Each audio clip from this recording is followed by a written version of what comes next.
Olá, esta é a nossa aula 4 da disciplina Estudos Sociais e Econômicos. É a aula que fecha a unidade 1 sobre políticas habitacionais. Falaremos hoje de sistema financeiro de habitação vinculado ao FGTS. É importante lembrar para vocês que, assim como na aula anterior sobre o Minha Casa Minha Vida, esta aula também tem uma atividade para vocês fazerem ao final dela, né? Para vocês me enviarem via e-mail ou WhatsApp. Muita gente não me enviou a atividade da aula anterior, né? É necessário que vocês me enviem, porque eu tenho que atribuir pontos de atividades para vocês. Se vocês não enviarem essas atividades, eu não tenho como atribuir esses pontos, ok? Mas vamos lá então. Começando esse assunto, sistema financeiro de habitação vinculado ao FGTS. O que é o sistema financeiro de habitação? Nós falamos sobre esse sistema, o SFH, na aula sobre o Banco Nacional de Habitação. Assim como o BNH, o sistema financeiro de habitação foi criado após o golpe militar de 1964, com com o objetivo de regulamentar as condições de financiamento imobiliário. O Banco Nacional de Habitação, o BNH, era, na verdade, a espinha dorsal desse sistema. O BNH era quem regulamentava o sistema, sendo responsável por criar regras para esse sistema habitacional. O que era o objetivo inicial do sistema financeiro de habitação? Viabilizar o financiamento imobiliário à população de baixa renda. Tinha um aspecto político da legitimação do governo militar, né? E como nós vimos na aula sobre o Banco Nacional de Habitação, ao longo do tempo o sistema acabou se distanciando desse objetivo e oferecendo financiamentos em maior quantidade para a média e a alta renda. Mas o objetivo inicial era esse: financiar as moradias para a população de baixa renda.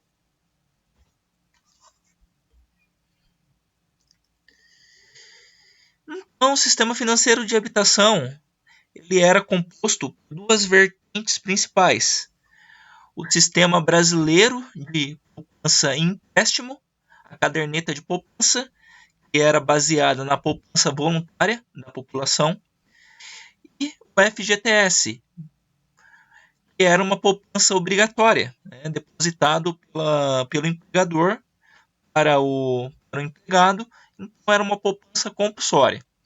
O sistema brasileiro de poupança e empréstimo ele tinha uma destinação para prover recursos para o financiamento imobiliário da média e da alta renda, enquanto a FGTS destinava-se a financiar a recursos para o financiamento imobiliário da população de baixa renda. Podemos dividir também o sistema financeiro de habitação, afinal, ele existe até hoje, em 3 etapas. Sua criação, que acontece em 1964, a gente pode considerar a etapa de criação sendo até 1980. A desestruturação do SFH, uma fase que dura de 1981 até 1994, e a sua reestruturação, começa em 1995 e dura até os dias atuais. São as 3 etapas da história do SFH.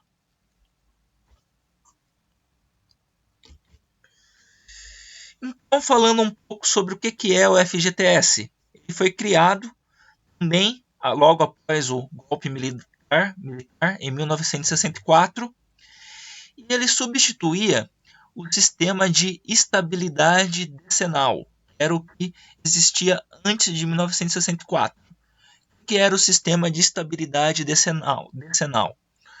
O trabalhador, até 1964, ele ele recebia como indenização pela demissão sem justa causa 1 mês de salário por ano trabalhado, até completar 10 anos no emprego. Então ele recebia 1 mês de salário quando ele era demitido, até completar 10 anos no emprego. Depois que ele completava 10 anos no mesmo emprego, ele receberia uma indenização dobrada. Por isso se chamava estabilidade decenal. Era um sistema que tinha muitos problemas. O que acontecia? As empresas, os empregadores, muitas vezes, pouco antes do trabalhador completar 10 anos no emprego, ela o demitia para que não precisasse dar essa estabilidade. Era um sistema muito criticado. Então, através do FGTS, o empregador deposita mensalmente 8% do valor do salário do trabalhador, que em caso então de demissão sem justa causa, pode sacar todo esse valor depositado durante o tempo que ele trabalhou na empresa, acrescido de uma indenização de 40%. A Constituição de 1988, o trabalhador podia escolher entre o sistema de estabilidade decenal e o FGTS. A partir de 1988, o FGTS tornou-se o sistema obrigatório. Então, o FGTS é um dinheiro que fica parado numa conta específica, em nome do trabalhador, e ele tem uma remuneração, esse valor que fica lá depositado, de 3% ao ano, mais a taxa referencial, é uma taxa base utilizada aí em diversos contratos, que hoje encontra-se zerada. Então a remuneração do FGTS para o trabalhador é muito baixa, muito baixa. Perde inclusive para a poupança, né? Houve uma mudanças no governo do Michel Temer que fizeram com que essa remuneração conseguisse empatar e bater a poupança, mas mesmo assim é uma remuneração muito baixa. Por que essa remuneração do FGTS, a rentabilidade que esse FGTS dá para o trabalhador é tão baixa, para que seja possível, né, captar esses recursos a esse custo barato e para que eles sejam usados para financiar investimentos na área de habitação. Lembrem-se que investimentos na área de financiamentos habitacionais, financiamentos imobiliários, eles obrigatoriamente necessitam ter um juro baixo para o beneficiário. É por isso que a remuneração do FGTS é tão baixa, para permitir que esses recursos sejam usados com lucro, né, para as instituições financeiras que realizam o financiamento imobiliário com esses recursos.